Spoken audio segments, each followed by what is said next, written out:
New information on the cause of an apartment fire that killed a woman in Sterling Heights. Kid Rock accused tonight of violating federal election law. And the kid, well, he has plenty to say. But first, breaking news from Warren as police arrest the man they believe shot his aunt and uncle to death inside their home. Thanks for being with us for the news at 11. Tonight's arrest, the result of cooperation between 2 police departments and 1 alert citizen. In fact, the suspect's name and face had only just been made public when the right tip came in. Jermont Terry is live where cops found their man. Jermont? Yeah, Karen, we are here on Detroit's east side where that suspected killer was spotted walking on this road. Over my shoulder, you can see that Detroit police, along with Warren police, are still here on scene, and they're focusing their attention on a vacant house, a house this man may have stashed the murder weapon police say he used to kill his family members.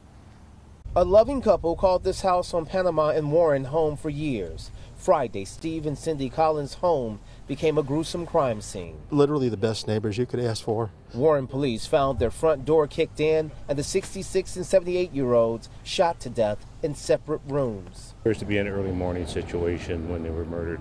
Investigators believe at the hands of the couple's nephew, Joseph Borowiak. Neighbors tell me the couple raised Borowiak from a child, and he recently was kicked out of the house due to problems. He'd lived there for quite a number of years, on and off. Like I said, he'd had some substance abuse issues and some other issues, so he'd been out of the house probably for about 5 or 6 months at least. Police say Borowiak returned Friday and carried out this double murder for reasons still unknown. Real nice, down-to-earth kind of people.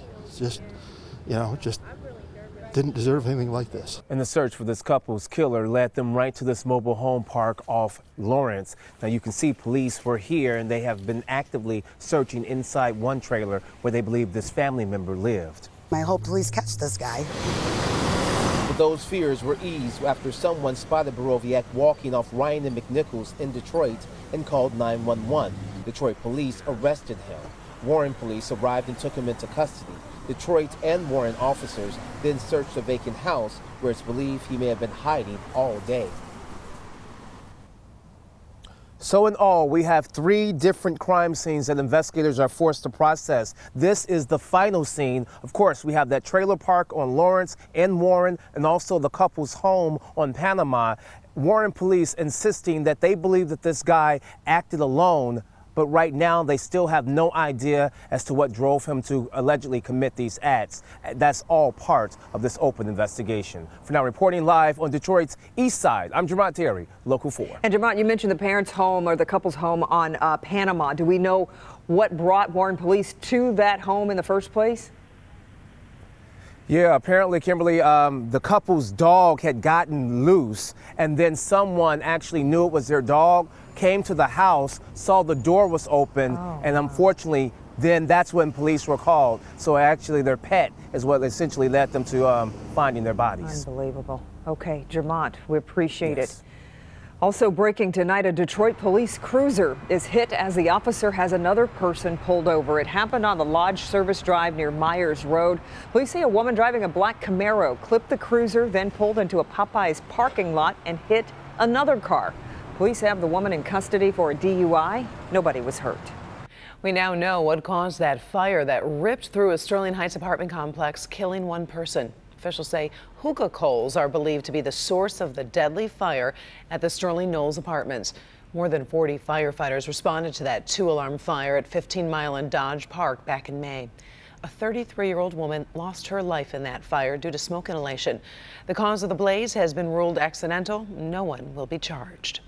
Kid Rock hasn't yet said if he is going to run for U.S. Senate, but his flirtation with the idea is now the subject of a federal election law complaint by a D.C. watchdog group. And boy, does he have something to say about it.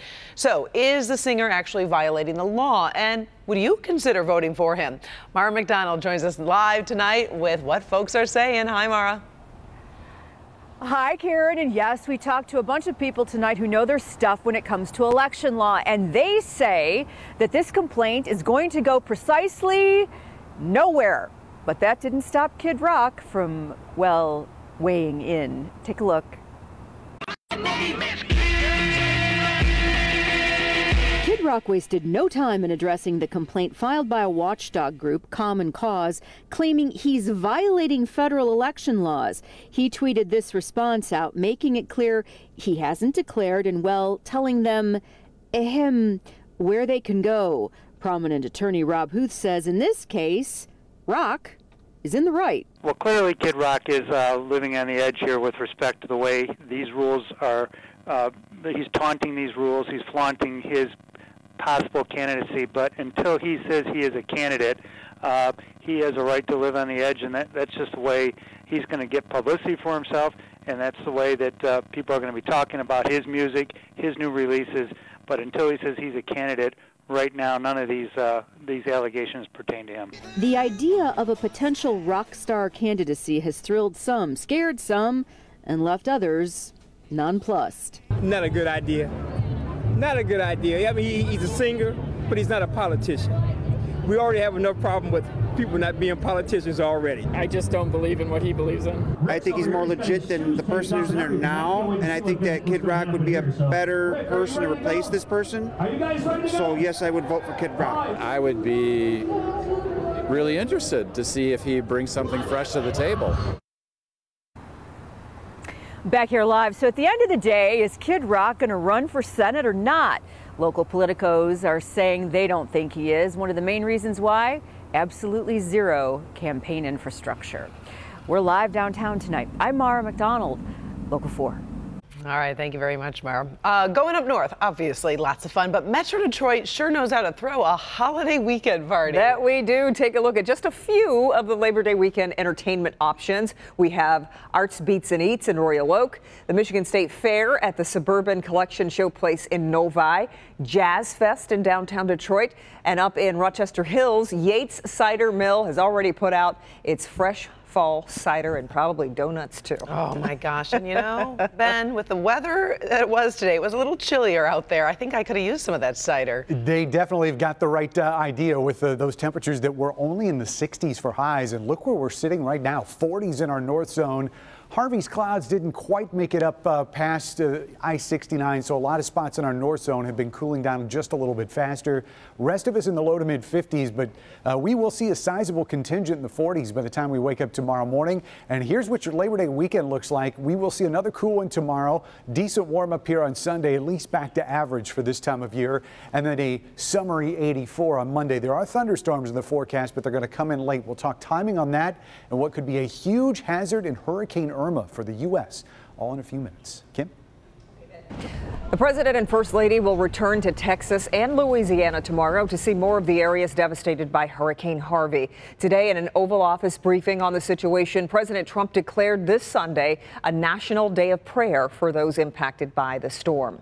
The White House is expected to make a big request from Congress for relief efforts. We've learned that number is around $7.85 billion. The mayor of Houston says he will request a package of $75 million for debris removal alone. On the ground, water may have to be released from two filled reservoirs in the Houston area, a difficult decision that could leave 20,000 homes flooded. And those two reservoirs could take 3 months to drain.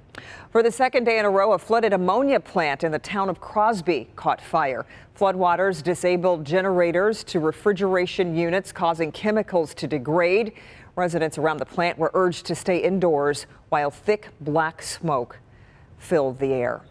Thousands of residents are trying desperately to find clean drinking water and other critical supplies. Long lines outside a grocery store in Beaumont says it all. Many are traveling from different areas in hopes they can get their hands on bottled water.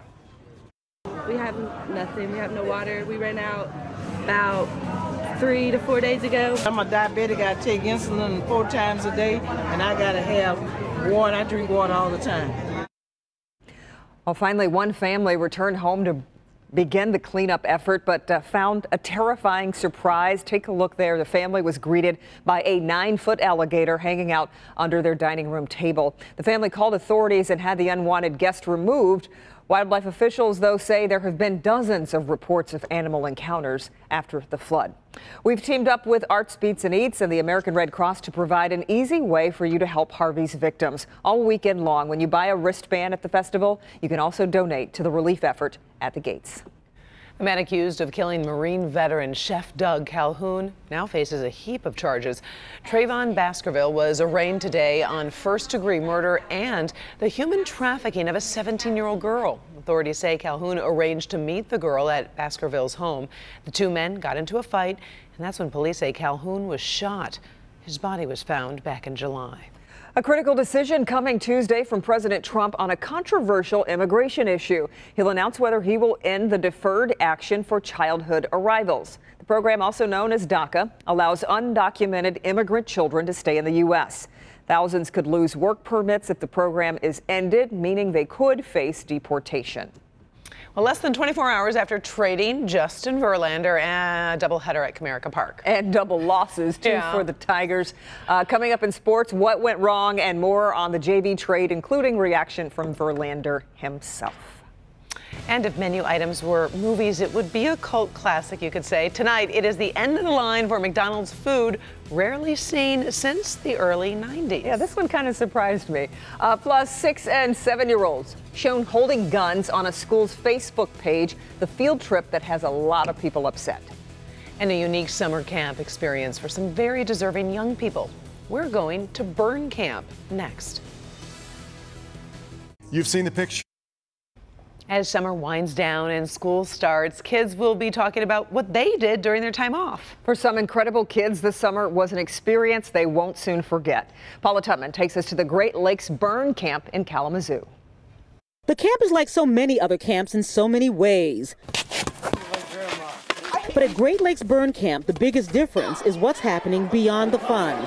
What's truly happening here is healing. And not just on the part of the campers who bear burn scars. I got webbed fingers. But healing on the part of the people who've saved them. At this camp, many of the counselors are firefighters. With your foot.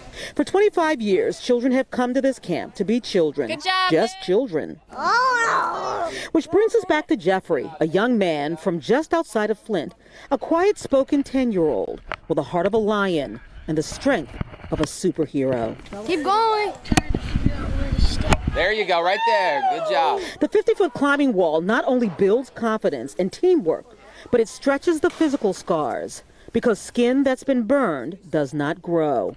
And so as Jeffrey climbs, he is literally stretching out his scars and healing them. Right in front of your knees. Below is a firefighter from Virginia who is being healed just watching Jeffrey climb. Watching them go through a traumatic experience and watching them have no boundaries is crazy. It just makes me become a better person, know that no matter what happens, there's always a light at the end of the tunnel. Have you felt strong before? Yeah. When? In like surgeries and stuff. 86 of them. You had 86 surgeries? Pull up. Pull up. There. Pull up. You got it. Almost there. Go, Nat. And then I don't know what to grab. They can do it. And they're just as strong as me. There are nearly 60 children at camp this year from surrounding states. Boys are down with their shirts off. Girls are in a normal bathing suit, jumping in the lake, having a good time, swimming in the water. Nobody's pointing and laughing at them. Not everybody that we pull out of a fire makes it out of a fire. We see the worst of the worst in families' lives in one day, and so sometimes when we get that save, we get an opportunity to bring them to a place like this, and then firefighters get to come here and be counselors and be around these kids and watch them grow and laugh and love and have a good time. Paula Tutman, Local 4. By the way, the firefighters raise money through private donations so that all the kids can attend burn camp for free, but it is so life-changing. Oh, absolutely. You're right. Something that they won't soon forget, like we said. All right, so let's get you caught up on your forecast here. I've got some friends in town visiting from Cleveland, and they actually had to go and buy some sweaters. Yes, because it was so cold at the game. It was really chilly out there tonight. It was much below average. I had a lot of folks coming up to me at Royal Oak at Arts Beats and Eats saying, hey, we love it. Really? If we had a whole week it's of nice once it happens, like a little later, but I mean, it's September 1st. Yeah, right? and it's just a taste. We're going to go right back to summer by the end of the weekend, but it doesn't feel like it out there now. There's no doubt about that. 56 is where we're at. We've had those north winds all day, so there was a little bit of a breeze to go along with the cool air.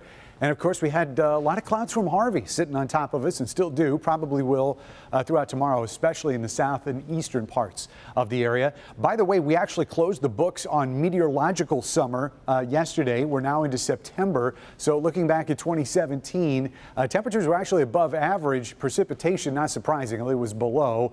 Even though August came in below average temperature-wise, the 3-month span actually averaged above as far as temperatures go. Here's a look at the satellite, and you can see those clouds from Harvey.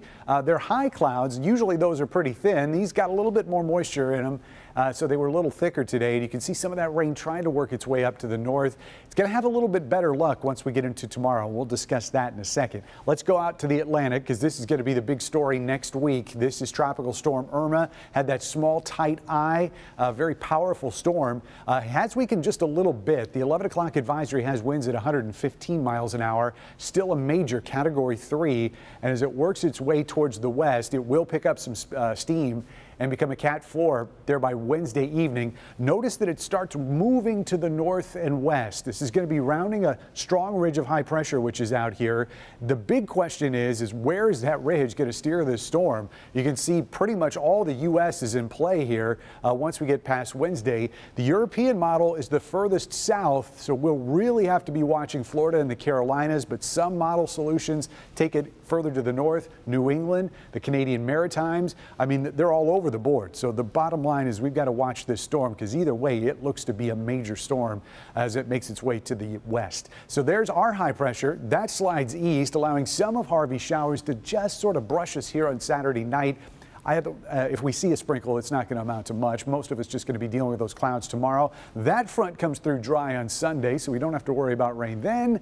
But that cold front that sliced through on Monday, yes, that will give us some showers and storms. Waking up in the 40s and low 50s tomorrow morning. Here, we'll look at high temperatures in our 4-zone forecast.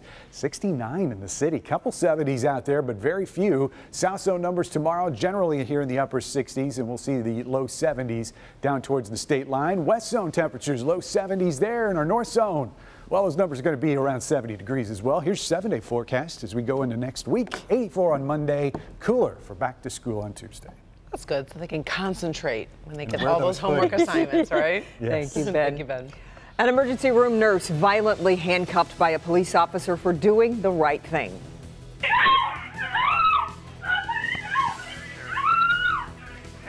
And now the chief of police is apologizing. First graders with guns, the field trip that has one school under investigation tonight.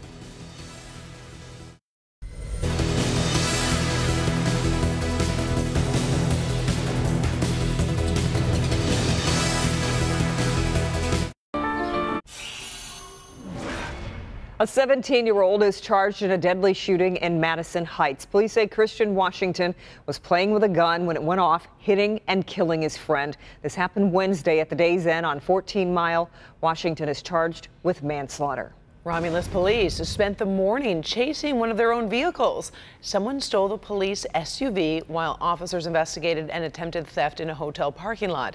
The person drove to Detroit, then jumped out and ran off in the area of Michigan Avenue in Livernois. He remains on the run. The chief of police in Salt Lake City has apologized after a nurse was violently handcuffed by an officer. No, we're done, sir. Hey. We're done, sir. I had administrative.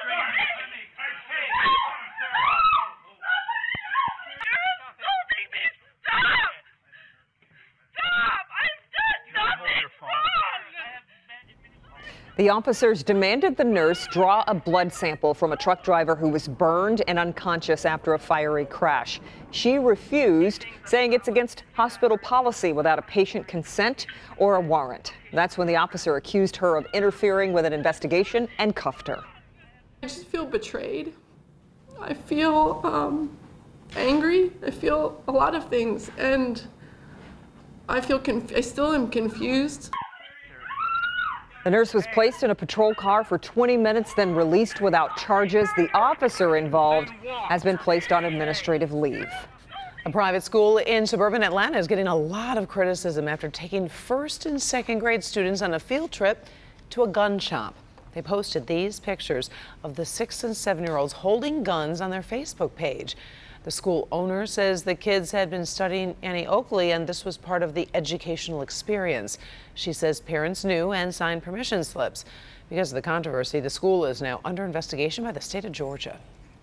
Some pizza fans may say they're not loving it. McDonald's fans in Ohio have seen the last of the McPizza. You might remember it from back in the late 80s or early 90s, but believe it or not, 2 locations were still selling them. The last McPizza was served yesterday in Pomeroy, Ohio. It was still popular to many people. Some would even travel there to get their hands on one.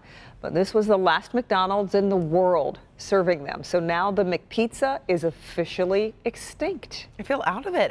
You don't. I kind of remember it. I do. It actually looked a little tasty. I think so, because they went to making like the smaller personal pan ones. I can remember that. You probably want them to go away like the McRib. We were talking about that earlier. That was so nasty.